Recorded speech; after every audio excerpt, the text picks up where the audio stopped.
Ada sebuah tempat yang tidak tercantum di peta selama puluhan tahun. Di tengah gurun gersang Nevada, terlindungi oleh pegunungan sunyi, pagar berduri, dan larangan no trespassing. Tersembunyi dan area tersebut adalah Area 51. Pangkalan militer bisa dibilang begitu. Tapi, apa cuma itu? Atau ada rahasia lain yang jauh lebih mengerikan? Mereka bilang, makhluk asing pernah datang ke sini, bekerja bersama manusia, bahkan tinggal. Tapi pertanyaannya bukan lagi apakah itu nyata.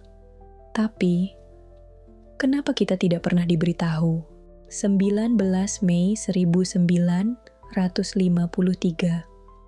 Di pagi subuh yang tenang di Nevada, pemerintah Amerika Serikat sedang menguji senjata nuklir bernama Upshot Knot Hole. Tapi, sesaat setelah ledakan mengoyak langit, muncul sebuah cakram logam besar, meluncur dari awan, menukik tajam, lalu menghilang ke balik pegunungan selatan Las Vegas. 2 hari kemudian, 40 ilmuwan dikirim secara rahasia ke Kingman, Arizona. Tujuannya, menyelidiki benda asing yang jatuh. Mereka menemukan piringan logam berdiameter 40 kaki, utuh, tanpa goresan. Dan yang lebih mengejutkan, ada 4 makhluk asing di sana. Dan salah satunya masih hidup. Makhluk asing itu kemudian disebut J-Rod.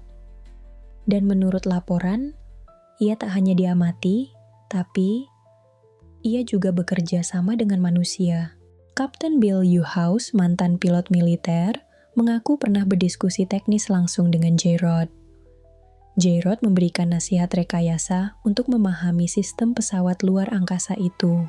Tapi yang paling mengganggu adalah pengakuan dari Dan Burish, seorang mikrobiolog. Ia menyebut bahwa J-Rod adalah manusia dari masa depan. Akibat bencana besar, manusia berevolusi dan hidup di bawah tanah. Tubuh mereka berubah menyerupai serangga cerdas. Cerita itu terdengar seperti fiksi. Tapi, kenapa terlalu banyak orang bercerita hal serupa? 1957, Washington DC. Seorang pria misterius turun dari pesawat aneh dan langsung meminta bertemu dengan Presiden Eisenhower. Namanya Belliantor.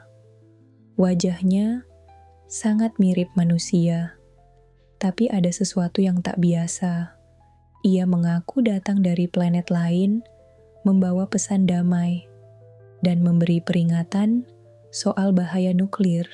Ia diizinkan tinggal di Pentagon, atau sering disebut dengan markas besar, Departemen Pertahanan Amerika Serikat. Ia tinggal di sana selama beberapa waktu, seperti duta besar antar galaksi. Jika ini hanya dongeng, kenapa ada dokumen resmi mencatat kehadirannya? Boyd Bushman, ilmuwan senior dari Lockheed Martin, sebelum ia meninggal, merekam pengakuan terakhirnya. Ia mengaku menerima material dari UFO dan menyebut teknologi antigravitasi telah digunakan di Area 51. Bukan cuma pesawat, tapi 18 makhluk asing juga dikatakan bekerja di fasilitas itu. Mereka membantu ilmuwan Amerika menciptakan lompatan teknologi. Jadi, apakah pesawat siluman, drone, bahkan internet adalah warisan dari luar bumi? Beberapa penambang di Nevada bersaksi, tambang-tambang tua di sekitar Area 51 digunakan untuk membuang tanah dalam jumlah besar. Tapi tanah dari mana? Jawabannya mengejutkan. Dari jaringan terowongan raksasa di bawah gurun. Dikatakan, Area 51 memiliki jalur kereta bawah tanah berkecepatan tinggi yang menghubungkan pangkalan rahasia di seluruh Amerika. Mulai dari NORAD di Colorado hingga Roswell dan Los Alamos di New Mexico. Dunia bawah tanah ini bukan khayalan, tapi sistem raksasa yang tak pernah muncul di media. Bahkan, Ada teori bahwa Area 51 hanya pintu depan dari proyek yang lebih besar, Deep Underground Military Bases atau DUMB. Dikatakan, di kedalaman lebih dari 10 km, terdapat ruang eksperimen bioteknologi, hibridisasi manusia alien, dan program rahasia antar dimensi. Dan untuk mendanainya, banyak yang percaya anggaran hitam alias black budget digunakan, jumlah triliunan dolar yang tidak pernah tercatat di laporan negara. Seorang whistleblower bahkan mengatakan bahwa makhluk dari sistem bintang Zeta Reticuli terlibat langsung dalam pengembangan senjata non-konvensional di laboratorium bawah tanah ini. Apakah kita masih bicara tentang sains? Atau ini sudah jadi ilmu sihir teknologi? Tidak jauh dari Area 51, ada satu lokasi yang lebih tertutup lagi, S4. Tempat ini hanya bisa diakses oleh segelintir orang dengan tingkat izin tertinggi. Bob Lazar, seorang ilmuwan yang mengaku pernah bekerja di sana, menyebut bahwa S4 adalah pusat rekayasa balik teknologi alien. Ia bahkan mengklaim melihat 9 pesawat luar angkasa berbeda dan ditugaskan mempelajari sistem propulsi berbasis gravitasi mereka. Ceritanya kontroversial. Tapi sejumlah pilot, teknisi, dan mantan personel Area 51 mengaku pernah melihat Bob Lazar berada di fasilitas itu.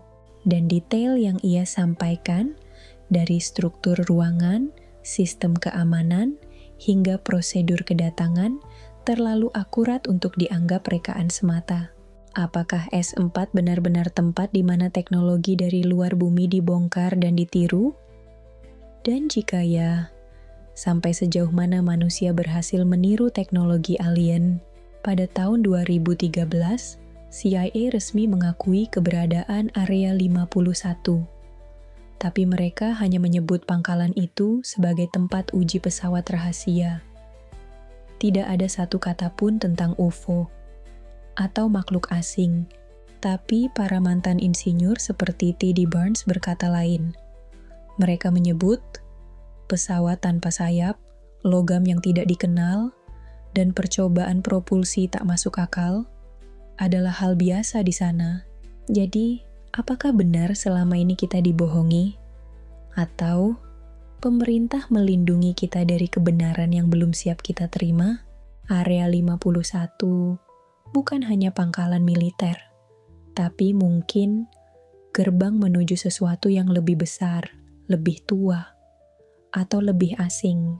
Teknologi yang terlalu canggih untuk disebut buatan manusia.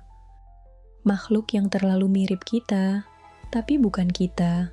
Dan jika semua ini benar, maka pertanyaannya bukan lagi apakah kita sendirian di semesta ini, tapi apa yang sudah kita pelajari dan apa yang akan kita lakukan dengannya di kemudian hari.